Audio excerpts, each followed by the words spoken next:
again, and welcome to another episode of I Want to Talk About This Album. And today, I'm still experimenting. I'm trying to do a couple of different things here. I did a rooftop episode in the last one. Before that, in my new apartment, I did one in the other one, which was Kiss Classics. I was standing here, and I was talking to you here.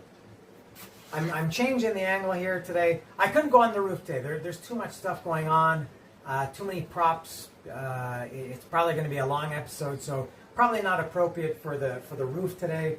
And I gotta make sure I'm on the mark. I think I'm okay. So, hello there. And today I'm going to talk about Black Sabbath, Technical Ecstasy, the Super Deluxe edition. I was going to say version or edition, whichever you choose to call it. But before I do, I've got a lot of things. We'll do a little bit of show and tell. I got some other things I want to talk about, some things I want to show you. I think I mentioned this in the live stream last week, that I've recently purchased some things to help me feel more at home in my new house. Do you want to see what I got? Do you really want to see what I got? Yes, I got an Aussie Blizzard of Oz shower curtain. And I love it. It makes showering so much fun. It also ensures that no woman will ever make a second visit to my house. And at the top of my spiral staircase leading up to the master bedroom, that is to say, the only bedroom, I got a Kiss Unmasked floor mat to welcome me to the bedroom. And finally, in poor lighting, a lot of shadows here, I got a Black Sabbath, Bloody Sabbath mouse pad, which is to replace my old, kind of ratty, beat up Kiss mouse pad. All of those things, especially the Aussie shower curtain, that's the house of a single man. All right, so I'm very happy to have. And then there's the Kiss mat right there. All right, I hope I forget to I never edit these videos. This is a first for me. I've got to insert another video within this video, so I hope I can remember to do that. Otherwise, I would look like a complete jackass. All right. Now a couple of other things. Very, very briefly, I talked, I think in May, Kadavar. I did a Kadavar episode. I just want to be a sound. They just announced a couple of days ago they have another new record coming out this year on November 7th, which is the day after my birthday. It's called, this is a terrible title. It's called Kadavar, but it's K. It's like an anagram, K period, A period, etc. And it stands for Kids. God, it's hard to remember. Kids. Something. The D, I can't remember what the A is. The D is, I should have checked this before I did the episode. Anyway, it's kids admonishing? No, kids agonizing? Kids agonizing. I can't remember what the acronym Kadavar stands for, but that's great news. And they just put out a new single also a couple days ago to hype the new album. It's a return to the original Kadavar sound. When I talked about I Just Want to Be a Sound, the album, I said how incredibly different it was. This one, I guess they recorded them both at the same time. They decided to release one kind of new sound. And this new one, Kadavar as an anagram, is kind of like an old style Kadavar. So I look forward to talking about that. So a lot of good stuff happening. Also related to my new apartment or my new house or my new studio, whatever you want to call it. And I don't really like this so far. It doesn't feel at home unless I have band logos and images all over. And you can see the walls behind me are bare. And I aim to change that. In my other house, I had posters behind me. Those are all gone. Well, I mean, they're not on the wall here. And they still exist here. But I think I have around 50 gig posters. And I had the same, 10 up on my wall. I think I had around 15 or 16. And I kind of rotated them. And I'm tired of those. I had them up in my house for years, going back to my old house before I was doing these I Want to Talk About These album videos. And so I have about 30 or maybe 35, I don't know how many posters that I have yet to have framed, and I aim to change that very, very shortly. I took the first step, which was a couple of days ago. This is already, like about 8 minutes. I went to a framer's. This is all custom framing because they're all different sizes. And I wanted to check about prices. Obviously, I want to get a good price. It's very expensive to get these done. Imagine how much it's going to cost to get 30 posters framed. Fortunately for me, I don't have enough. Kind of fortunately and unfortunately, I don't have enough space or money to frame them all, which is both good and bad. But I have selected. I think I've kind of estimated visually, and some of them you'll never see because they're going to be on the wall behind the camera, which is in front of me. Some of them are going to be here. I measured all of them. I took the measurements to a couple of different framers to get a couple of different prices. And one of them was considerably cheaper than the other. Plus, they offered a whopping 5% discount if you get 5 or more done. I can't afford to get them all done at once, or even half of them done at once. So I guess I'll do 5, and then a couple weeks later another 5, etc., etc. And then at some point, when I also get curtains, I don't know how much of you can, if you can see the windows. They're on both sides of me. Some people say on either side of me, which I don't like. I got to get curtains for theirs, and once I get the curtains up, then I can determine more clearly. And I promise you, Black Sabbath Technical Ecstasy will be talked about. I got to get the curtains up, and then I'll get the posters up, but I got to get them framed first. And I want to give you, the valued viewer, a preview of my first 5 posters I'm going to do. I'm going to go take them in tomorrow. She said they only take about 3 days to get them done, so I'm going to take them in. So I'm going to show you a preview of the first 5 that I'm going to get done.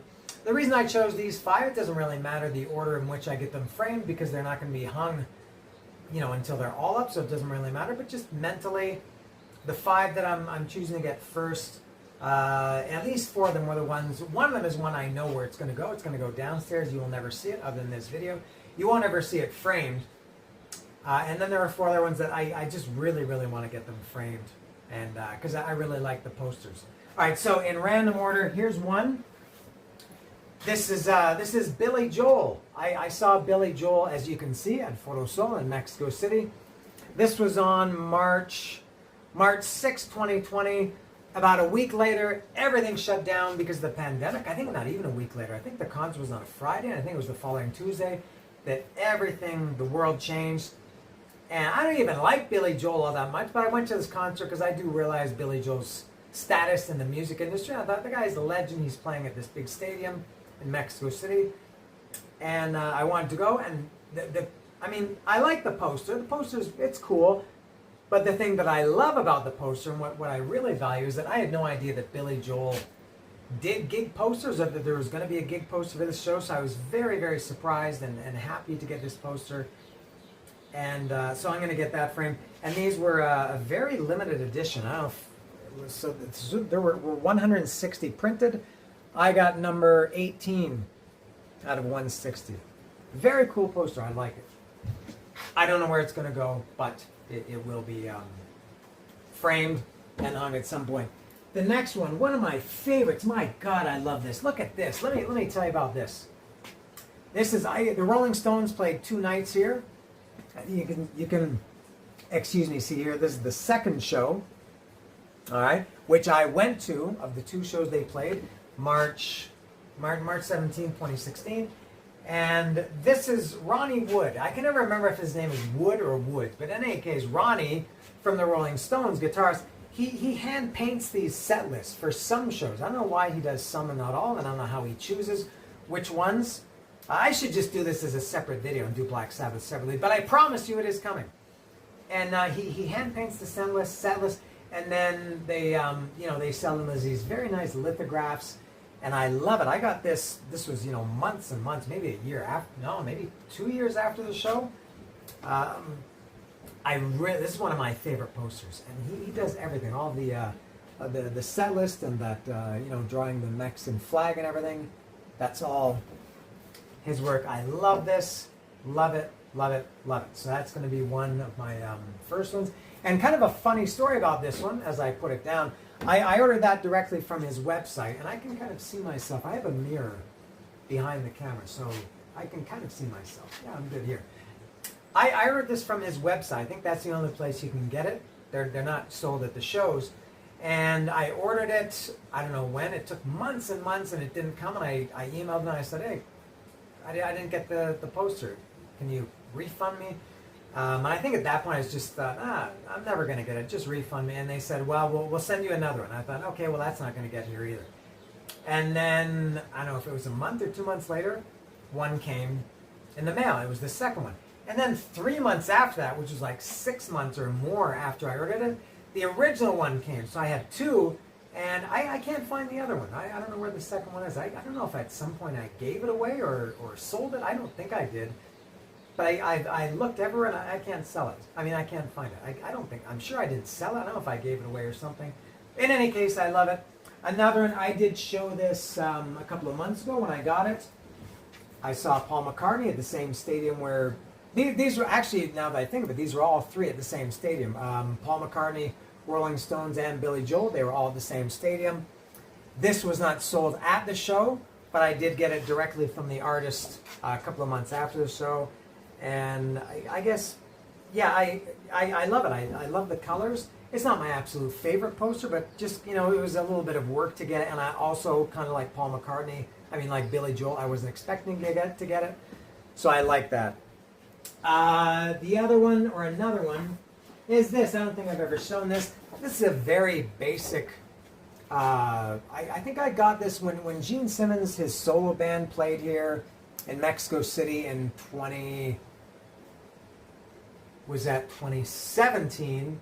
I got this there, and I thought, I'll buy it, it's cool, but I'll never get anything done with it. And I have a perfect spot to put this downstairs. You'll never see it other than right here in my hands.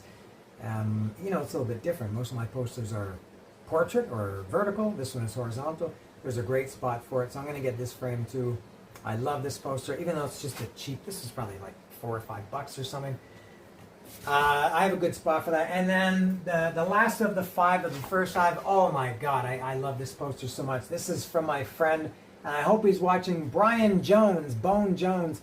He sent me this, and this is the first Metallica concert that I ever saw, January 19th, 1985 in Toronto. This was obviously done post-concert, decades post-concert. And I came across, Brian watches these videos. He's a follower of the channel. I think he's moving from Toronto to Mexico later this year, maybe next year. I hope he is. He said he was going to. And he sent me this for free, and along with a couple of other Metallica posters that he did himself. And yeah, this is not official, obviously, but I love this. I joked, and maybe I wasn't joking. I almost cried when I saw this to think, oh my God, I got a poster from the first Metallica show that I ever saw, and I love it too. I love the colors.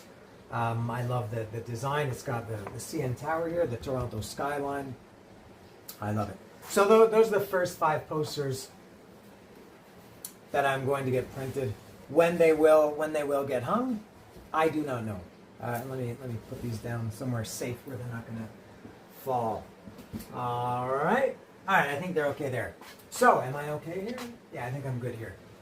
So now I can get to Black Sabbath, and here it is, Technical Ecstasy, the Super Deluxe version. This goes along with, recently I got the Volume 4. Somebody gifted me the Paranoid Super Deluxe vinyl box set. Thank you again.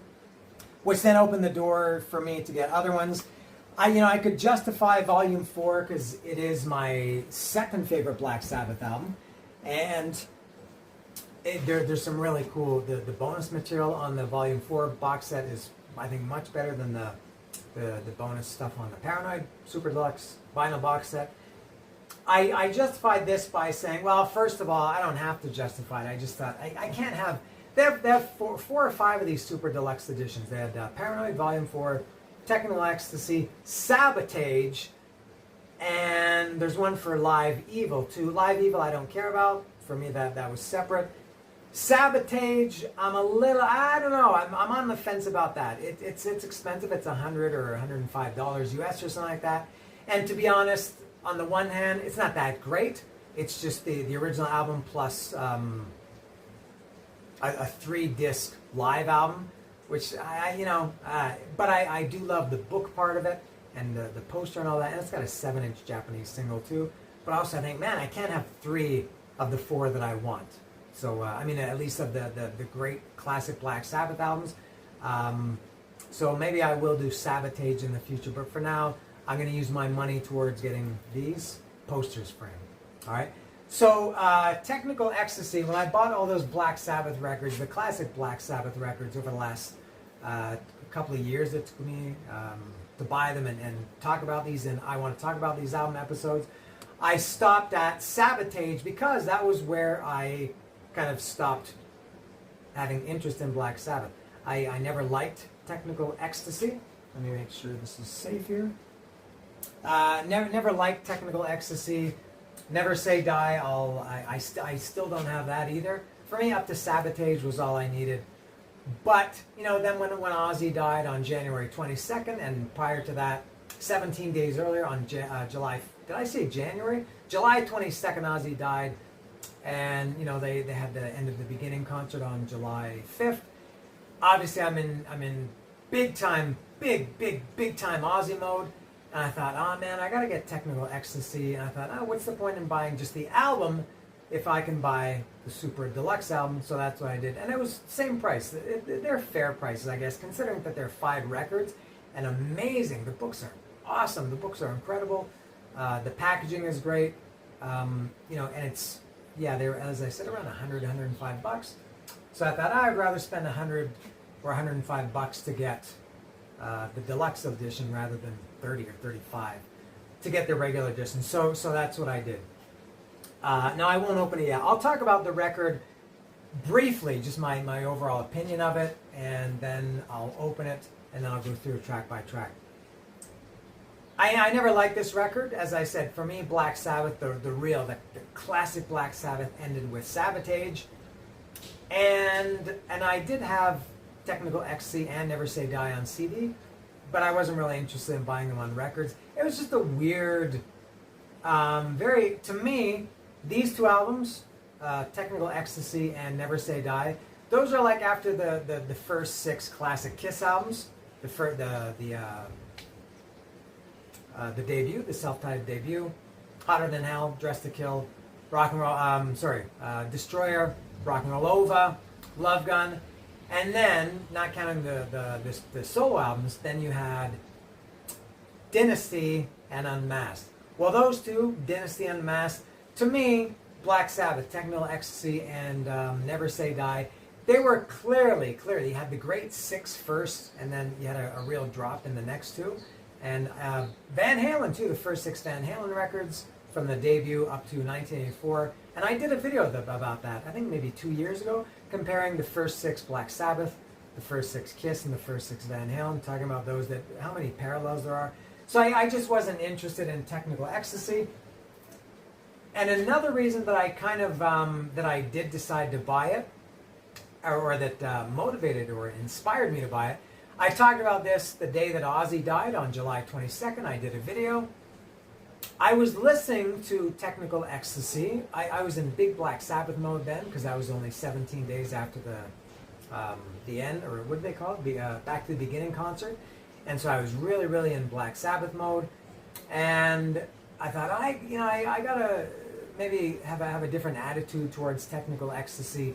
And I wanted to listen to it, so I was listening to that, and I guess now I have a real attachment to Technical Ecstasy. I keep going like this because I'm looking at it over here, beside the camera.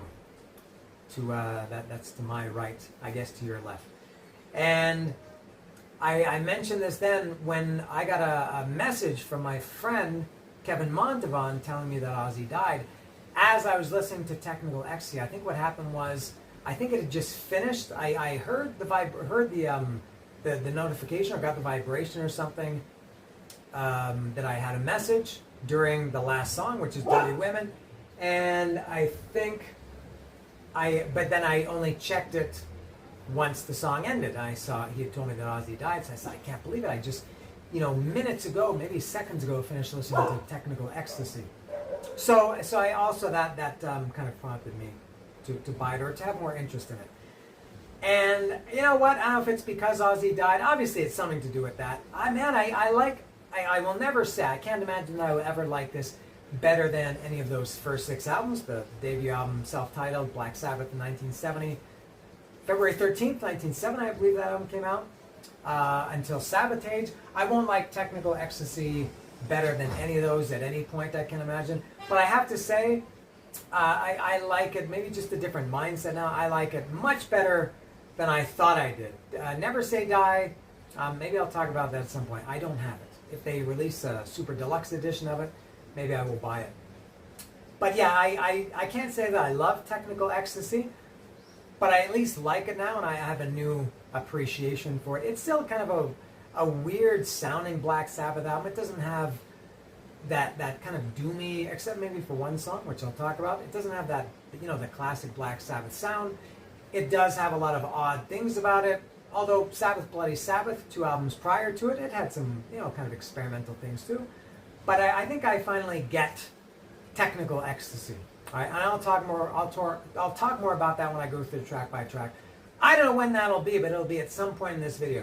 So for now, I'm going to open it, and man, it's heavy. So I will open it. And here it is, and there's the hype sticker. All right, and it says the ultimate Black Sabbath package, 5 LP Technical Ecstasy Super Deluxe Edition, featuring original album newly remastered, 2 LPs of new mixes and alternative versions. Shouldn't that be alternate versions, not alternative versions? These new versions are mixed by Steven Wilson. And when I did Volume 4, I said, I don't know who Steven Wilson is. And I realized after, yeah, it's the guy from Porcupine Tree. And of course, I do know him. Double LP live concert recording from the 1976-77 World Tour. Replica 76-77 World Tour concert book. And this is a big point for me, the 40-page book with photos, artwork, and liner notes. These books are amazing. And a color poster. All right? And I guess I had forgotten, like I said, I did, buy this on CD ages ago, but really never listened to it. I was very, very unfamiliar with it. And I don't know and I never had it on vinyl, but I guess the CD had this. I don't remember it at all. To me, this looks like I had never seen it before. I love this artwork, man.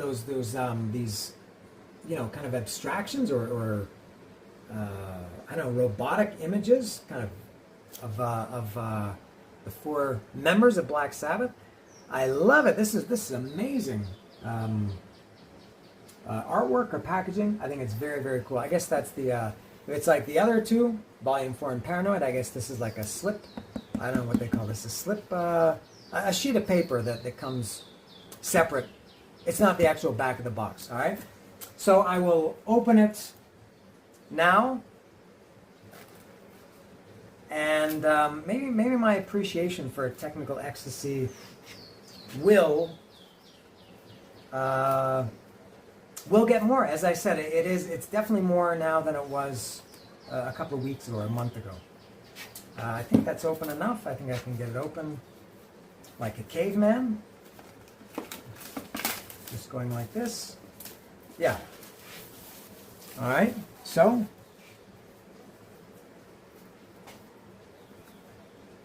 there it is. It's very cool. And yeah, there's the I don't know what you call that, an insert. I'll put that here.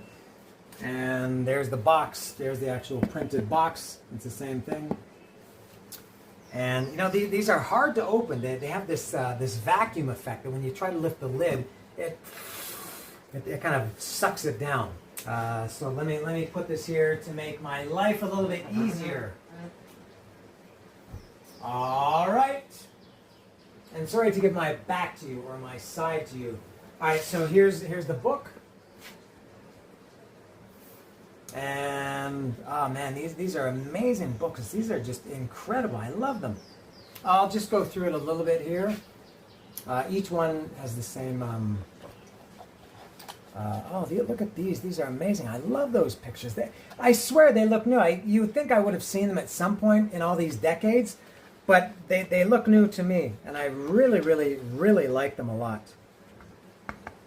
I can kind of see myself in the mirror. All right. Technical Knockout.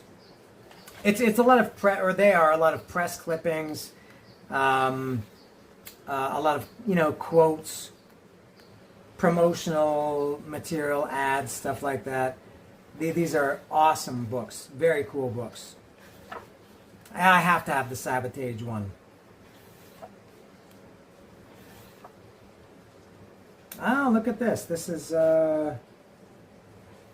this is from the program. So I guess that's I think there's a replica program included in here. That's kind of cool. It's like a cartoon based on look at this. I've seen this. This is the Mexico version. I did this I did an episode of the Who's Next from this series. It's called 30 años de música rock Salvat. And it's the exact same album, but just obviously totally different artwork and everything. And I think I have seen Techno Ecstasy. Oh, that's cool. That came out in 1983, this Mexican version. Oh, excellent. Yeah, look at this. I love it. This is great. Here's all the liner notes, the credits. Oh yeah. Oh, tough to read those lyrics. Told me once about your friends and neighbors. Oh, there's Easer and Bill. Very cool. All right, I'll put that down. All right, here's the. What is this? This is the official program with the British spelling of program with the double M and E. That's how you know it's British. And oh, it's pretty cool. It's quite thick and heavy. Really, really good sturdy paper. The quality of these box sets is amazing. I won't show every page, or maybe I will. I'll go like this. I love these things, man. I gotta get a shirt of that. I've never seen this, at least on a shirt, as I said. To me, this seems new. Oh, you could order, this is like an order form for ordering merch. Black Sabbath merch. A lot of text here. Oh, this is like, there's the thing that I showed that was in the book. It's also in the program. All right. A smiling Geezer Butler. Black Sabbath didn't smile too much.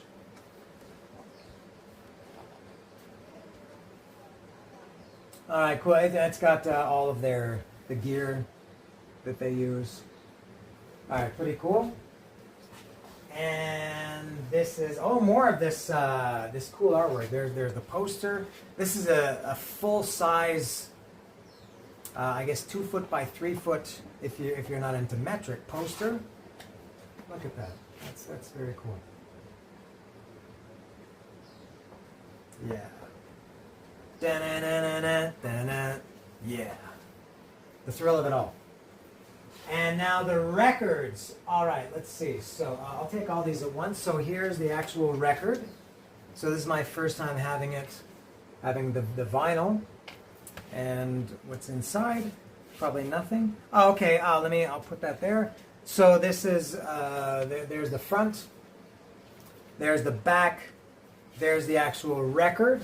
And there's something else in here. What is this? Oh, fantastic packaging. Oh, this is such good quality. This is very, very, very sturdy. You can maybe hear that sound. Very sturdy lyric sheet. Excellent. I don't know if the other four will have an insert as well. I have a feeling not. I'll put that there. So this is the new mix by Stephen Wilson from Porcupine Tree. I'll mention that when I get to the track by track. Yeah, no insert here, just the record. All right, and I would imagine there's no other inserts on any of these other records too.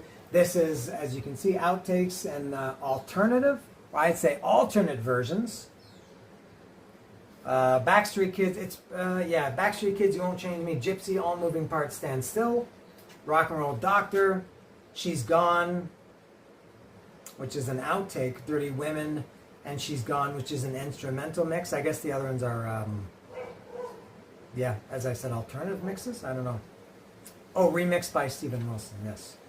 Yeah, same thing. No insert there.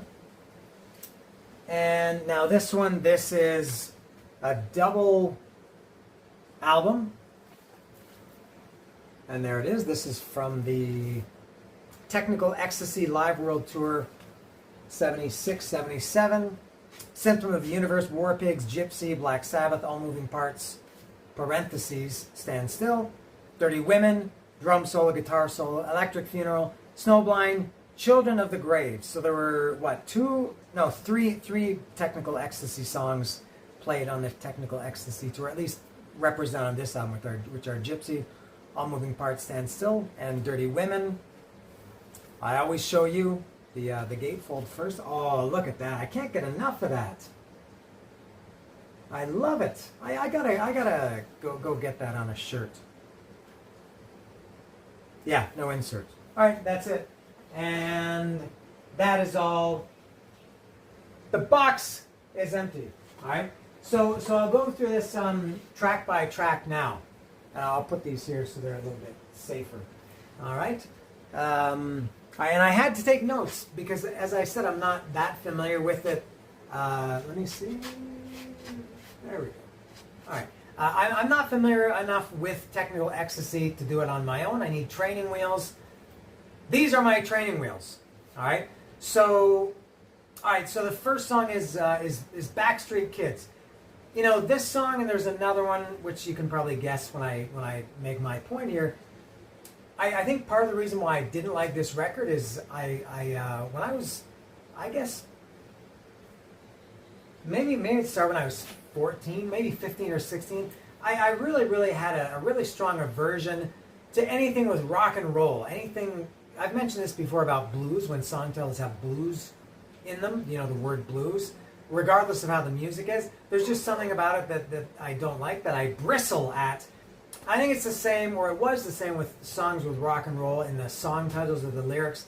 And, you know, the chorus, I guess, of Backstreet Kids is, Nobody I know will ever take my rock and roll away from me.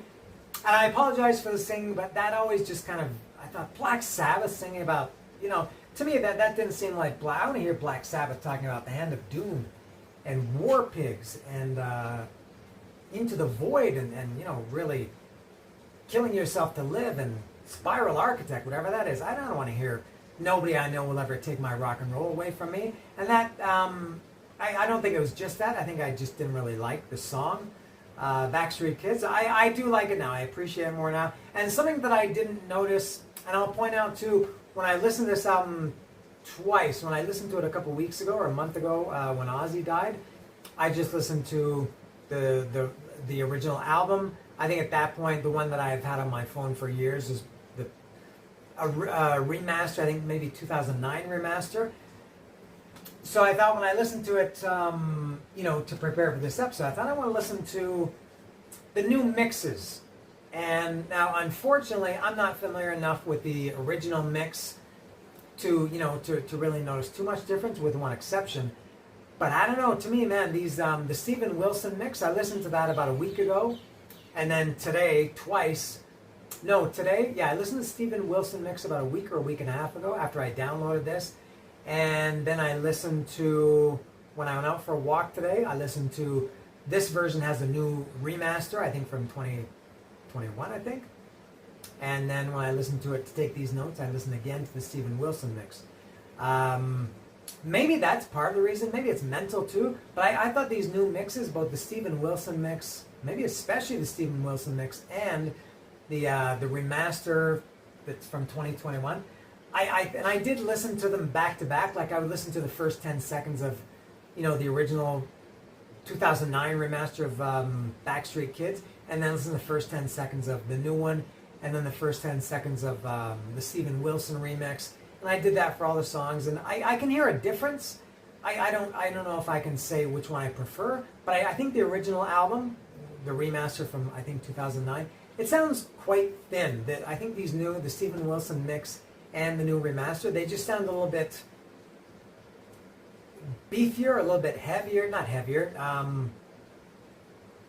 thicker. maybe just not as thin as the version that I was used to. I don't really listen to this album a few times in my life. I don't know if that's what it was, or if it was just the fact, as I said, that Ozzy died has made me more open to it.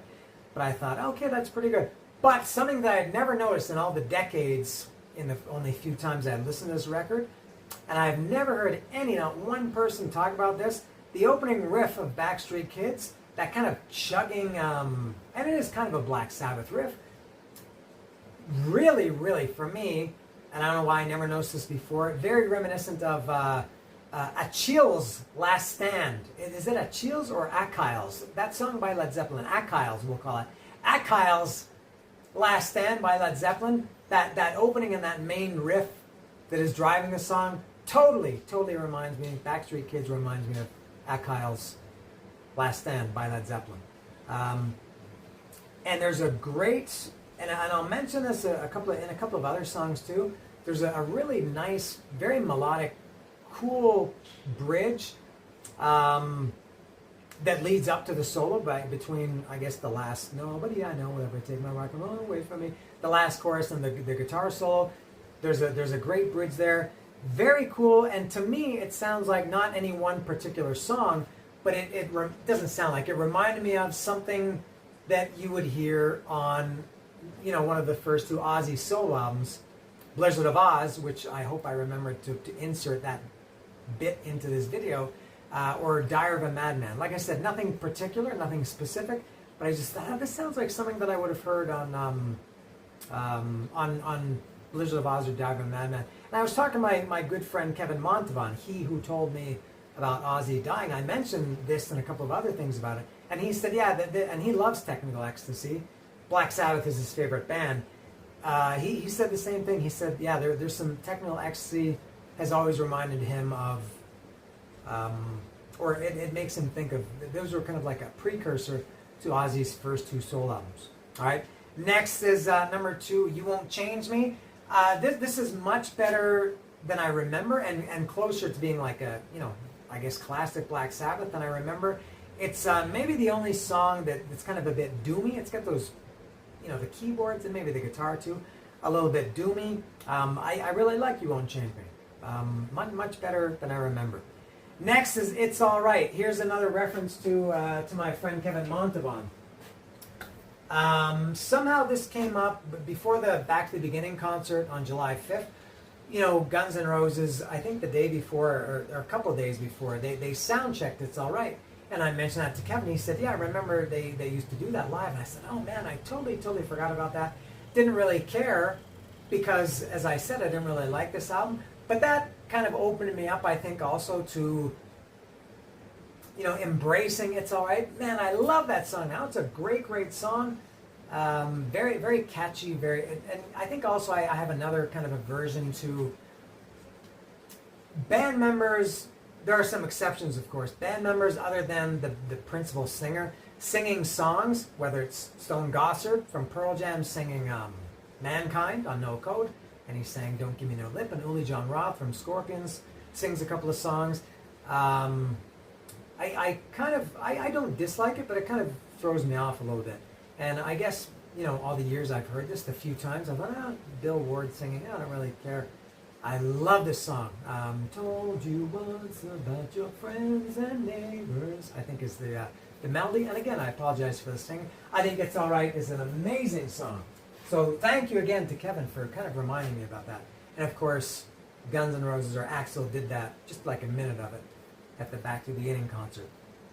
I love that song. Next is Gypsy. This, it has a drum intro that's very, very un-Sabbath, very un-Black Sabbath-like. It sounds kind of like a Cuban or Latino, or I don't know if it's samba or salsa or something like that. Kind of not funky, but kind of I don't know, it just doesn't sound like Black Sabbath. And I like Gypsy. I think it's also a good song. And this is one that I, for all these decades, I don't like this song at all. I think Gypsy is an excellent song. Next, I guess this would be side 2 on the record, All Moving Parts, parentheses, Stand Still. The song is okay. It's got a weird, I don't know how to explain it, but the kind of the rhyming pattern of the lyrics and the just the rhythm of the song The melody of it was a little bit kind of weird for me, but yeah, that song is okay. Maybe my least favorite on the album. Next is Rock and Roll Doctor. Now this is another one, as I mentioned, from Backstreet Kids. I just always hated that Black Sabbath had a song called Rock and Roll Doctor. I don't think it was that by itself that made me not care about or not like the song. I think I just genuinely didn't like it. Again, I don't want to hear Black Sabbath sing about rock and roll or Rock and Roll Doctor. I want to hear them sing about, doomy things and, how much life sucks and everything. And I do like it more now. I guess I have more appreciation for it now, but I'm still kind of on the fence about it. But another thing that I didn't notice in all these years listening to it a few times, and I've never heard anybody talk about this before, and I mentioned it to Kevin Montvon, and he said, oh my God, I can't believe I noticed that. You're right. Totally reminiscent of In the Mood by Rush. The cowbell part and that kind of riff, very incredibly reminiscent of In the Mood by Rush. Yeah, so, gotta see my rock and roll doctor. Yeah, I'm still, I have a lot of notes about this too. Oh, no, sorry, it's, no, it's not this. It's not the Rock and Roll Doctor. Now there's also piano in this, and Rock and Roll Doctor, I think that also bothered me a little bit. And I don't mind piano. A National Acrobat on Sabbath Bloody Sabbath, that has piano, but to me it suits the song, and, it sounds good, it sounds appropriate. But this, it's kind of like a boogie piano. It sounds like maybe it would be something on a Bob Seger record or something. And yeah, for Black Sabbath, it's just a little bit off. So yeah, I'm on the fence. The jury is out, as they say, for me, for Rock and Roll Doctor. Paul Stanley called it Rock and Roll Doctor. Next is, there's two more. She's Gone. For me, this is another one, the acoustic intro. It's acoustic and some strings. I don't know if they're real strings or if it's like synthesizers or something. Very reminiscent of You Can't Kill Rock and Roll. This is the second, and there's one more. Second song that brings to mind Ozzy's solo stuff, Blizzard of Oz and Diary of a Madman. I think it's an excellent, Ozzy sounds great on this. I really like She's Gone ballad or ballad adjacent. No, I think it's pretty much a full-on ballad. Yeah, She's Gone is good. Next is Dirty Women. This is the one I have the most notes about. Now, first of all, Dirty Women. I only saw Black Sabbath twice. I saw them on the 13 tour, and I saw them on the End tour. That was in 2013 or 14 and 2016 or 20. I think the End was November 2016. And they did Dirty Women on both those tours. Now, especially when they did it on the 13 tour, when I saw the set list, I thought, why are they playing Dirty Women? Like, I think, does anybody even like that song? I didn't even know that they did it live. I mean, at that point I knew they were doing it, but I thought, is this like a fan favorite? Because I don't really even like or care about Dirty Women. Couldn't even recognize it. If you had played it, I would have said, okay, I recognize this is Black Sabbath, but okay, Dirty Women. They have a song called Dirty Women. All right. And so they played it on those two tours. Didn't care about it to me. I thought, this is a big mistake. They could be playing anything else in place of Dirty Women. Maybe it's easy for Ozzy to sing. Maybe it's easy for them to play. Maybe they actually like it. I don't think it's a fan favorite. This is one that I've done the biggest, some people might say a 360. It's not a 360, it's a 180. The one that I've done the biggest 180 on. I think I got that right. Man, I think Dirty Women now, I think it's a great song.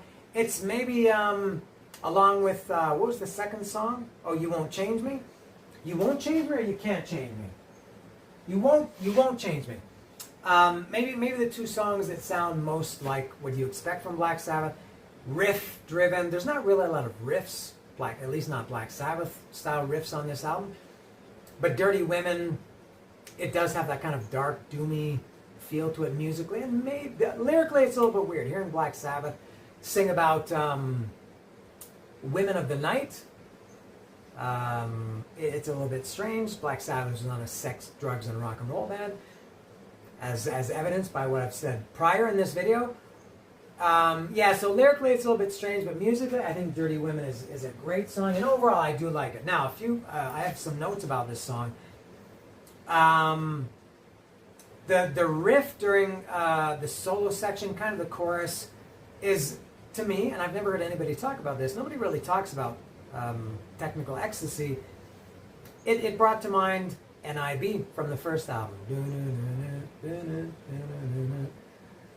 And then after that, there's a part that's totally Iron Maiden sounding. It's a short part, maybe only 20 seconds.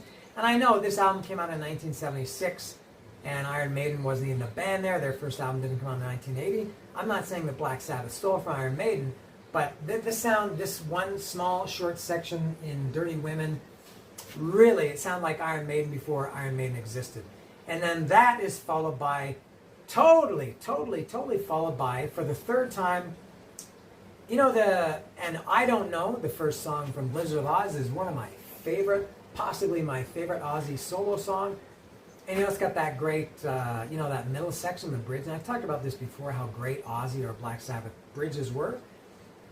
And now there's the Black Sabbath bridge that you can go sit on in Birmingham.